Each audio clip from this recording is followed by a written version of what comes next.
Assalamualaikum warahmatullahi wabarakatuh. Salam sejahtera bagi kita semua. Saya Linda Yani Tohiriyah, merupakan anggota dari kelompok 1, akan memaparkan terkait laporan dari observasi kami, yaitu di Kopinan, terletak di Jalan Galuh Kencana, Kepoh, Tohudan, Kecamatan Colomadu, Kabupaten Karanganyar, Jawa Tengah. Untuk anggota kelompok kami, yaitu di anggota kelompok 1, itu ada saya sendiri, Linda Yani Tohiriyah, kemudian ada rekan saya Mbak Sekar Putri, ada Mas Sodik, ada Mbak Fitri, ada Mas Hindra, juga ada Mas Sodik, serta Mas Yusuf.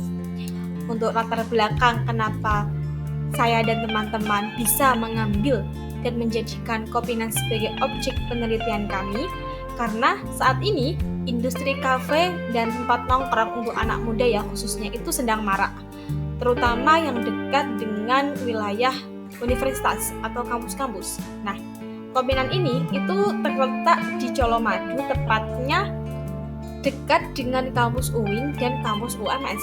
Nah, tujuan dari laporan kami di Kopinan ini tuh untuk menganalisis penerapan komunikasi bisnis yang ada di Kopinan, khususnya pada aspek korespondensi, surat lamaran pekerjaan, wawancara, dan pesan bisnis yang baik yang dijalankan oleh Kopinan.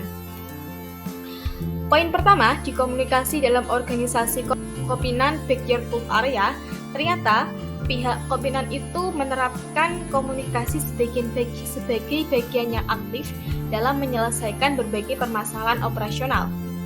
Nah, misalnya kalau ada karyawan yang meninggalkan tempat kerja sebelum shift selesai, atau ada karyawan yang menutup gerai sebelum waktunya. Ini tuh merupakan sebuah masalah yang harus diselesaikan dengan komunikasi yang baik-baik. Ketika ada masalah seperti ini, maka supervisor itu akan mengambil langkah evaluasi dalam memberikan peringatan kepada karyawan yang bersangkutan. Jadi nggak langsung dipecat, tapi diomongkan baik-baik. Nah, disinilah peran komunikasi itu bagi pihak Kopinan.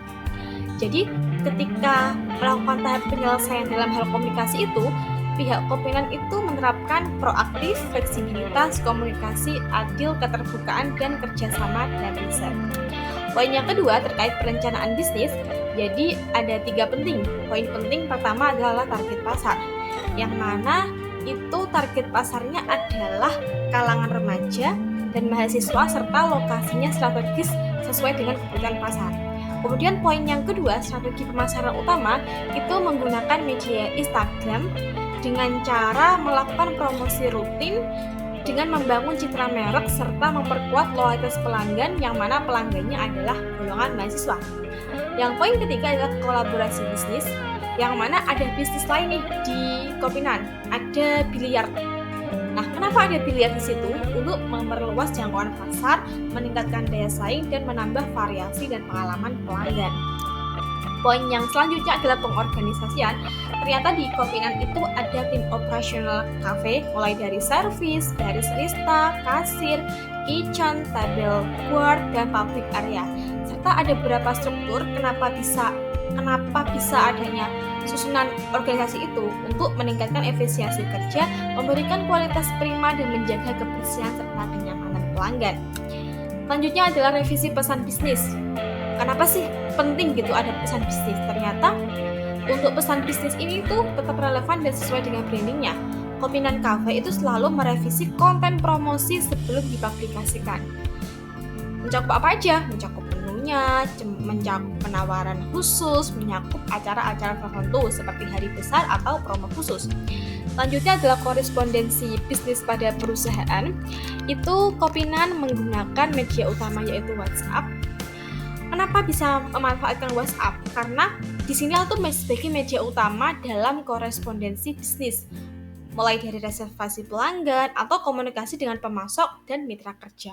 Kenapa WA? Karena menurut Kopinan, WA itu dipilih karena sederhana, cepat, fleksibilitas, dan sesuai dengan kebutuhan pelanggan saat ini. Selanjutnya ada penulisan direct yang dilakukan oleh Kopinan. Ada 2 poin, mulai untuk karyawan dan untuk mitra. Untuk karyawan, instruksi operasional antara barista dengan tim kitchen, dan untuk mitra, mungkin dalam hal permintaan pengiriman barang untuk barang yang akan dikirimkan saat tim kitchen dari Kopinan menghubungi pemasok melalui WhatsApp tentunya. Untuk pesan rutin dan positif, jadi ini merupakan pesan yang penting dan informasi yang sangat dibutuhkan untuk kegiatan bisnis sehari-hari, baik untuk pihak Kopinat sendiri. Mulai dari apa? Mulai dari menyambut hangat konsumen di area masuk, kemudian ada di dekat kasir ada menu, kemudian ada interaksi dengan pelanggan. Untuk pesan bad news-nya, jadi pesan bad news dalam komunikasi bisnis itu adalah pesan negatif. Contohnya apa sih yang ada di Kopinat? Itu contohnya adalah adanya keterlambatan pesanan, adanya ketidaksediaan menu yang habis gitu. Misalnya ada menu yang habis, itu kan bisa membuat pelanggan kecewa, ya ini nggak ada, padahal aku kesini mau beli menu ini, kayak gitu. Itu kan merupakan pesan bad news bagi pelanggan. Nah, untuk pesan persuasifnya, kenapa ada pesan persuasif? Itu untuk membujuk calon konsumen agar tertarik membeli produk ini. Misalnya ada promosi menu baru, ada diskon, dan ada promo khusus gitu. Itu yang akan mengajak pelanggan untuk join dan bergabung membeli di Kopinat. Seperti itu. Lanjutnya ada negosiasi bisnis. Meliputi pola negosiasi bisnis itu ada dua, ada negosiasi dengan pemasok sama negosiasi dengan pelanggan. Kalau sama pemasok itu untuk pemasoknya di Nusantara Food dengan metode online dengan fokus penjualan, pesanan, harga, dan waktu pengiriman. Untuk negosiasi dengan pelanggan, itu fokusnya ke reservasi tempat untuk acara. Nggak ada paket khusus, fleksibel sesuai dengan kebutuhan pelanggan. Kemudian ada strategi negosiasi bisnis.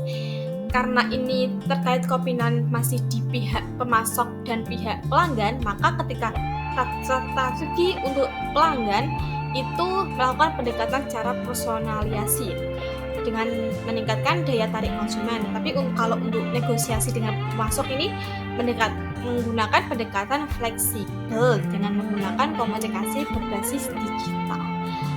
Lalu untuk hambatan apa sih yang dilakukan, yang dialami dari pihak Kopinat terkait negosiasi bisnis? Ternyata ada beberapa hambatan yang dialami pihak Kopinat.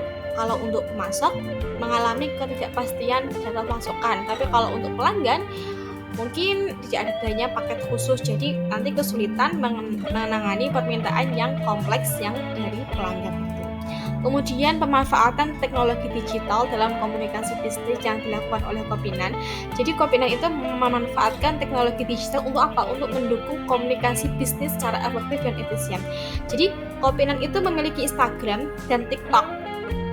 Nah, untuk Instagramnya itu @kopinat.id dan @backyardpool.arena. Nah, Kopinat ini memanfaatkan teknologi itu untuk mendukung komunikasi bisnis secara efektif dan efisien gitu. Untuk surat lamaran pekerjaannya, dalam hal perekrutan karyawan, pihak Kopinat itu menggunakan media sosial seperti Instagram tadi untuk sebagai metode promosi terkait loker atau lowongan pekerjaan. Nah, setiap calon karyawan yang mau bergabung, maka dia harus mengirimkan CV dengan ketentuan kriteria yang telah dibuat, kemudian mengirimkan lewat email sesuai dengan catatan di atas itu subjek posisi yang akan dilamar. Lalu untuk wawancara, di tahap wawancara ini adalah mereka calon karyawan yang sudah lolos tahap administrasi. Jadi kalau udah mengirim di email kemudian ada balasan, maka memasuki tahap wawancara. Selanjutnya adalah kesimpulannya. Jadi kesimpulan dari laporan observasi yang telah kami lakukan di Kopinat ini, kita menyimpulkan bahwa ternyata di Kopinat itu menunjukkan bahwa komunikasi bisnis yang efektif itu berperan penting dalam berbagai aspek, termasuk aspek operasional perusahaan, mulai dari perekrutan, korespondensi internal, dan interaksi dengan karyawan. Nah, selain itu, penggunaan teknologi digital itu sangat-sangat membantu, seperti media sosial dan email, itu akan mendukung komunikasi yang efisien. Selain itu, ada yang paling penting yaitu adalah penerapan etika komunikasi yang baik, mulai dari dalam surat lamaran pekerjaan, wawancara, atau ketika udah bergabung di pihak Kopinat. Itu ketika etikanya baik, maka itu akan menciptakan hubungan yang profesional antara perusahaan dan calon karyawan. Selain itu, proses komunikasi dalam perorganisasian dan pengelolaan karyawan, mulai dari memberitahu job list-nya kayak gimana atau penanganan pesan bad news, itu juga akan menunjukkan bahwa betapa pentingnya komunikasi gitu. Untuk sarannya dari kami kelompok 1 termasuk saya sendiri itu memberikan beberapa saran, ada 4 saran. Pertama, mungkin dari pihak Kopinan lebih mengembangkan produknya atau layanan baru yang relevan dengan kebutuhan pelanggan saat ini, dan memastikan jadwal operasional terpampang jelas, kemudian menyediakan kotak saran atau survei untuk mengetahui kebutuhan dan keluhan pelanggan, dan yang terakhir memberikan pelatihan berkala kepada karyawan. Kenapa kita memberikan 4 poin saran ini?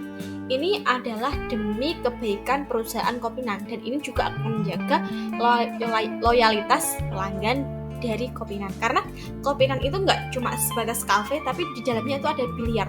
Nah, saat ini biliar itu tuh sangat digemari oleh anak muda, baik cowok maupun cewek.